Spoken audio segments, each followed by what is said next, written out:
വളഞ്ഞൊടിയുന്ന കഥകൾ, അതാണ് ഇന്നത്തെ നമ്മുടെ സബ്ജക്റ്റ് എന്ന് പറഞ്ഞാൽ. Doctor Harish Chembakkara, practical martial ആർട്സിൻ്റെ മറ്റൊരു അധ്യായത്തിലേക്ക് സ്വാഗതം. നമ്മൾ പലപ്പോഴും പല കഥകളും, വടക്കൻ കഥകൾ, തെക്കൻ കഥകളെന്ന് പറഞ്ഞ് കേട്ടിട്ടുണ്ട്. ഇതിനൊന്നും യാഥാർത്ഥ്യങ്ങളുമായിട്ട് പുലബന്ധം ഉണ്ടാവില്ല എന്നുള്ളതാണ് സത്യം. അതാണ് ഇന്ന് ചർച്ച ചെയ്യണത്. ഉദാഹരണമായിട്ട് പറഞ്ഞു കഴിഞ്ഞാൽ, നമ്മുടെ പല രാജാക്കന്മാരും അഭ്യസിച്ചിരുന്ന പല കാര്യങ്ങളും മാർഷൽ ആർട്ടുകൾ ഉണ്ടായിരുന്നു. ഇതൊന്നും ചിലപ്പോൾ റിയൽ അല്ല എന്ന് ഞാൻ പലപ്പോഴും വീഡിയോയിൽ പറഞ്ഞിട്ടുണ്ട്. നമ്മൾ എന്ത് കാര്യം പറയുമ്പോഴും അതിന് എവിഡൻസ് എന്ന് പറയുന്നത് ഇമ്പോർട്ടൻ്റ് ആയ കാര്യം, കഥയല്ല. ഇപ്പം ഞങ്ങളുടെ നാട്ടിൽ പറയുന്നൊരു കഥയുണ്ട്. അതായത് ഒരിക്കലൊരു ആശാന് ഈ നമ്മുടെ വീടിൻ്റെയൊക്കെ വാർക്ക നടക്കുമല്ലോ, വാർക്ക നടക്കുന്ന സമയത്ത് ഈ വാർക്ക സ്ഥലത്തേക്ക് അതിൻ്റെ മുതലാളിയെ കാണാൻ ചെന്നത്രേ. അവിടെ ചെന്നപ്പോൾ അദ്ദേഹം പറഞ്ഞു, മുതലാളി മെല്ലെന്ന് പറഞ്ഞു, നീ വലിയ അഭ്യാസിയല്ല, കയറി വരാൻ പറഞ്ഞു. അപ്പോൾ ഈ വാർക്ക സമയത്ത് നിങ്ങൾക്കറിയാം, നിങ്ങളുടെയൊക്കെ നാട്ടിൽ അങ്ങനെ ആയിരിക്കും, ചട്ടിയിൽ ഒരുപാട് സിമെൻറ്റ് ഇങ്ങനെ കോരിയിട്ട് ഇങ്ങനെ എറിഞ്ഞു കൊടുക്കും. അങ്ങനെ എറിഞ്ഞെറിഞ്ഞാണ് ഇത് മേളിൽ ചെല്ലുന്നത്. ആ എറിഞ്ഞു കൊടുത്ത ഈ സിമെൻറ്റ് ചട്ടിയിൽ ചവിട്ടി ആശാൻ മേളിൽ ചെന്നു. ജെട്രിയുടെയൊക്കെ സിനിമ കാണുന്ന പോലെ മേളിൽ ചെന്നു. അവിടുന്ന് പണം മേടിച്ച് തിരിച്ചു പോയി എന്ന് പറഞ്ഞ കഥ. ഇത് ഞങ്ങളുടെ നാട്ടിൽ പ്രചരിക്കുന്ന വലിയൊരു കഥയാണ്. നിങ്ങളിതിനകത്ത് യുക്തി വെറുതെ ഒന്ന് ആലോചിച്ച് നോക്കുക. ഈ കഥകൾ വിശ്വസിക്കുന്ന ആൾക്കാർ ഇതിനകത്തുണ്ട്. വളരെ ശ്രദ്ധിക്കുക. ഈ ചട്ടി ഇടുമ്പോൾ ആ ചട്ടി ഒരാളിലേക്ക് കൈമാറാൻ എത്ര സമയം എടുക്കും? ആ ചട്ടിയിൽ മേളിൽ ചെല്ലാൻ കഴിയുമോ എന്നുള്ളത് നിങ്ങളുടെ ബുദ്ധിക്ക് നിരക്കുന്നതാണോ? ഇതുപോലെ ഒരുപാട് കഥകളുണ്ട്. ടിപ്പു സുൽത്താൻ പഠിച്ച കഥകളെന്നൊക്കെ പറഞ്ഞിട്ട്. സത്യത്തിൽ അദ്ദേഹത്തിൻ്റെ അച്ഛൻ ഹൈദരലിയെ അദ്ദേഹത്തെ പഠിപ്പിച്ച കാര്യങ്ങൾ വേറെയാണ്. അത് കേട്ടാലും നിങ്ങളെ ശരിക്കും ഞെട്ടും. ഗാസി ഖാൻ എന്ന് പറഞ്ഞ ഒരാളാണ് ശരിക്കും ഇദ്ദേഹത്തെ മാസ്റ്ററായിട്ട് പഠിപ്പിക്കുന്നത്. അത് ഇതുമായിട്ട് യാതൊരു ബന്ധമുള്ള കാര്യങ്ങളല്ല. ഗാസി ഖാൻ തന്നെ ആയിരുന്നു ശരിക്കും അദ്ദേഹത്തിൻ്റെ മിലിറ്ററിയുടെ ഓഫീസറായിട്ടൊക്കെ നിന്നിരുന്നത്. അപ്പോൾ നമ്മളതിൻ്റെ ഹിസ്റ്ററികൾ എടുത്ത് പഠിക്കാം. യഥാർത്ഥത്തിൽ ബേസിക്കായുള്ള കാര്യങ്ങൾ അദ്ദേഹം മനസ്സിലാക്കിയിട്ടുള്ളതെല്ലാം തന്നെ 3 പ്രധാന കാര്യങ്ങളിൽ നിന്നാണ്. ഒന്ന് പറഞ്ഞാൽ സോർഡ് ഫൈറ്റിംഗ് എന്ന് പറയും, വാളുകൊണ്ടുള്ള പ്രയോഗങ്ങളാണ്. അതുമാത്രമാണ് നമുക്ക് ഈ യുദ്ധതന്ത്രങ്ങളിൽ വരിക. പിന്നെ കുതിരയോട്ടം അദ്ദേഹത്തിന് നന്നായിട്ടറിയായിരുന്നു. പിന്നെ അദ്ദേഹം പഠിച്ചു കഴിഞ്ഞാൽ കുറച്ചേറെ ഈ ഫ്രീ ഹാൻഡ് ടെക്നിക്കുകൾ വളരെ കുറവാണ് അദ്ദേഹം പഠിച്ചെന്നുള്ളതാണ് ചരിത്രം പറയുന്നത്. ഈ രണ്ട് കാര്യങ്ങളാണ് പ്രധാനമായിട്ട് പഠിച്ചിട്ടുള്ളത്. അദ്ദേഹം പഠിച്ച പ്രധാനപ്പെട്ട കാര്യം യുദ്ധതന്ത്രമാണ്. എങ്ങനെയാണ് അതെവിടെ നിന്നാന്ന് വെച്ചാൽ, അദ്ദേഹത്തിൻ്റെ അച്ഛൻ ഫ്രഞ്ച് മിലിറ്ററി നിന്നാണ് അദ്ദേഹത്തെ ഇത് പഠിപ്പിക്കുന്നത്. ഇതെല്ലാം ഹിസ്റ്ററികളുള്ള കാര്യങ്ങളാണ്. അപ്പോൾ അതിനകത്ത് അദ്ദേഹം കളരിപ്പയറ്റ് പഠിച്ചോ അല്ലെങ്കിൽ എന്നുള്ളതൊന്നും യാതൊരു തരത്തിലും നമ്മുടെ യുക്തിക്ക് നിരക്കുന്നതല്ല. അങ്ങനൊരു സംഗതി ഇല്ല. അദ്ദേഹം പഠിച്ചെല്ലാം വാളിൻ്റെ പയറ്റുകൾ, കുന്തം ഉപയോഗിക്കുന്ന രീതികൾ, അതുപോലെ തന്നെ കുതിര എങ്ങനെ റൈഡ് ചെയ്യാൻ നന്നായിട്ട്, ഈ 3 കാര്യങ്ങൾ വെച്ചും ഫ്രഞ്ച് മിലിറ്ററിയുടെ ടെക്നിക്കുകൾ ഉപയോഗിച്ചുകൊണ്ടും മാത്രമാണ് അദ്ദേഹം വിജയിച്ചതെന്നുള്ളതാണ് സത്യം. അല്ലാതുള്ള ഒരു ചരിത്രങ്ങളും വെറും കെട്ടുകഥകൾ, വളഞ്ഞൊടിയുന്ന കഥകൾ മാത്രമാണ്. ഇതുപോലെ ഒരുപാട് കഥകൾ നമ്മുടെ പ്രചാരത്തിലുണ്ട്. ചില നമ്മുടെ രക്ഷകർത്താക്കളൊക്കെ വരുമ്പോൾ നമ്മൾ പറയാറുണ്ട്, ആ മുതിർന്ന ആശാനുമായിട്ട് പിടിച്ചു നിൽക്കാൻ ശേഷിയുള്ള അവിടെ ഒരൊറ്റ ശിഷ്യനുള്ളത് ഇന്നയാളാണെന്ന്. ആ പാവം അത് മനസ്സിലാക്കി വെച്ചിരിക്കുന്നത്, ഈ പറയുന്ന 2 പേര് തമ്മിൽ മണിക്കൂറുകളോളം നിന്ന് പയറ്റുമ്പോൾ പിടിച്ചു നിൽക്കുക എന്ന് ഉദ്ദേശിച്ചിട്ട് നമ്മൾ റോഡിലൊക്കെ അടിയുണ്ടാകുമ്പോൾ പിടിച്ചു നിൽക്കുന്ന കാര്യമാണ്.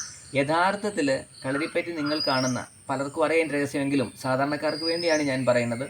ഈ പരസ്പരം അങ്ങോട്ടും ഇങ്ങോട്ടും അറ്റാക്ക് ചെയ്ത് നിൽക്കുന്ന രീതികളും പൂട്ടുന്ന രീതികളും ഒക്കെ തന്നെ ഒരു നാടകം എഴുതുന്ന സ്ക്രിപ്റ്റ് പോലെ ഒക്കെ തന്നെയാണ്.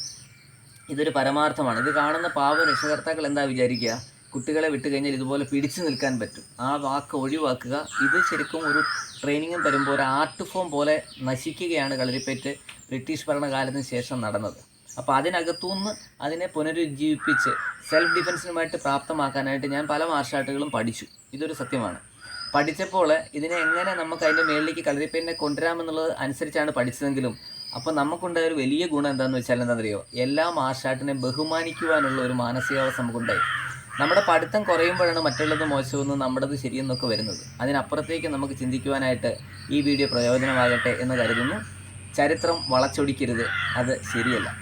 അടുത്ത ഭാഗത്തേക്ക് നമ്മൾ കടക്കുകയാണ്. ആ വീഡിയോയിൽ ചില കാര്യങ്ങൾ പഴയ മിത്തും യഥാർത്ഥ സത്യവുമായിട്ട് നമുക്കൊന്ന് കമ്പയർ ചെയ്യാം. വീഡിയോ പണ്ട് ഒരുപാട് വർഷങ്ങൾക്ക് മുന്നേ പല മെത്തേഡുകൾ ഉണ്ടായിരുന്നു. ഉദാഹരണമായിട്ട് പറഞ്ഞാൽ, നമ്മളൊരാൾ അടിക്കുന്ന ഒരാളുടെ ഈ ഒന്നും ചെയ്യരുത് എന്ന് പറയുമായിരുന്നു. പിന്നെ നമ്മൾ പ്രതിരോധ തന്ത്രത്തിൻ്റെ ഭാഗമായിട്ട് ചെയ്താൽ എനിക്ക് എന്തെങ്കിലും ചെയ്തേ പറ്റും, അതുകൊണ്ട് ചെയ്യരുതെന്ന് വീണ്ടും പറയും. ഇനി രണ്ടാമത് വീണ്ടും അയാൾ കയറി വരികയാണെങ്കിൽ മൂന്നാമതായിട്ട് നമ്മൾ പറയും, ബാക്കി ഞാൻ നോക്കുമേ എന്ന് പറയും. ഒരു രക്ഷയില്ലാതെ വരുമ്പം പറയും, നമ്മൾ അറ്റാക്ക് ചെയ്യുക തന്നെ ചെയ്യും. ഇങ്ങനെയുണ്ട്. ഇങ്ങനെയുള്ള മുദ്രകളെക്കുറിച്ച് പലരും വളരെ ഭയങ്കരമായിട്ട് ഇന്നത്തെ ഒരവസ്ഥയിൽ നിങ്ങൾ ആലോചിച്ച് നോക്കിയോ? ഒരാൾ തല്ലാൻ വന്നാൽ തല്ലരുത് എന്ന് പറഞ്ഞു കഴിഞ്ഞാൽ അയാൾ തല്ലാതിരിക്കുമോ? നല്ല അടി വാങ്ങിച്ച് കിട്ടും. ഓക്കെ. പിന്നെ ഇതൊന്നും പിടിച്ച ഒരാളെ നേരെ നമുക്ക് ഉണ്ടാവില്ല എന്നുള്ള വേറൊരു അവസ്ഥ. അപ്പോൾ അതുകൊണ്ട് കാലത്തിന് അനുയോജ്യമായ രീതിയിൽ ഇത് നമുക്ക് മാറ്റേണ്ടത് അത്യാവശ്യമാണ്. ചിലർ പറയും ഇത് രാജമുദ്രയാന്നൊക്കെ പറഞ്ഞു കളി. രാജമുദ്ര എന്ന് പറഞ്ഞൊരു കാര്യം നിങ്ങൾ ആലോചിച്ച് നോക്കിയാൽ രാജാക്കന്മാരെ പഠിപ്പിച്ചതാരാ? സാധാരണ ഗുരുക്കന്മാരാണ്. ഇത് രാജമുദ്രയാണെന്ന് പറയുമ്പോൾ രാജമുദ്രയാണെന്ന് പറയാനുള്ള കാരണം എന്താണ്? ചുമ്മാ നമുക്ക് വായിൽ തോന്നുന്നു വിളിച്ചു പറയാൻ പറ്റുന്നൊരു സംവിധാനമൊന്നും അല്ല ഇന്ന്. ലോകം അത്രമാത്രം പുരോഗമിച്ചിരിക്കും. അപ്പം ഇങ്ങനെയുള്ള കാര്യങ്ങളിൽ യാതൊരു വിട്ടുവീഴ്ചയ്ക്ക് നമ്മൾ തയ്യാറല്ല. കാരണം എന്താണെന്ന് വെച്ചാൽ ഇതെല്ലാം ഹിസ്റ്ററിയുടെ ഭാഗമായിട്ട് പറയുന്നതിൻ്റെ പുറകിൽ ഉണ്ടാവണം. അല്ലാതെ ഇത് രാജമുദ്രയാണ് അല്ലെങ്കിൽ ഇത് രാജമുദ്രയാണെന്നും പറഞ്ഞിട്ട് കാര്യമില്ല.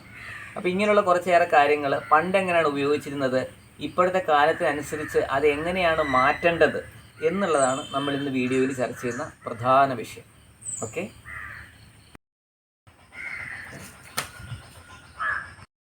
ഇത് നമ്മൾ ക്ഷമിക്കുക എന്ന് പറയുമ്പോൾ ഇതിൽ 2-3 അവസ്ഥകളുണ്ട്. വരുന്ന ആൾക്ക് ഒരു പ്രതീക്ഷ കൊടുക്കാതിരിക്കുക. ഇയാളൊരു പാവമാണെന്ന് തോന്നിപ്പിക്കാൻ വേണ്ടിയാണ് നമ്മൾ എന്ത് ചെയ്യുന്നത്, കൈകൂപ്പുന്നത്. ഇന്നത്തെ കാലത്ത് ഇത് അപ്രസക്തമാണ്, കാരണം അവർ കയറി അടിക്കും. എന്നാൽ കളരികളിൽ പണ്ട് ഈ തൊഴുകൈ പ്രയോഗങ്ങളിൽ പലതുണ്ടായിരുന്നു. അത് എന്തൊക്കെയാണെന്നാണ് നമ്മൾ വിശദീകരിക്കുന്നത്.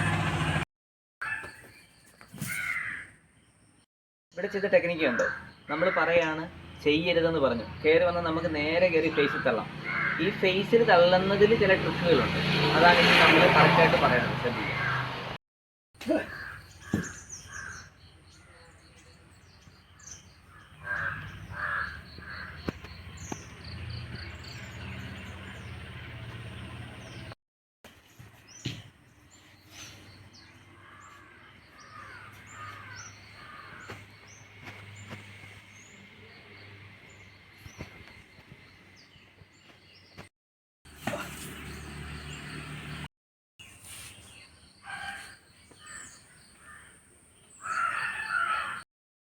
ഇങ്ങനെയുള്ള തൊഴുകൈ പ്രയോഗങ്ങൾ ഒരുപാട് പഴയ കാലത്ത് നമുക്ക് നടക്കും. ഇന്നത് നടക്കില്ല. അതിനനുസരിച്ചുള്ള മാറ്റങ്ങളാണ് കളരിപ്പയറ്റി വരേണ്ടെന്നാണ് എൻ്റെ വ്യക്തിപരമായ അഭിപ്രായം.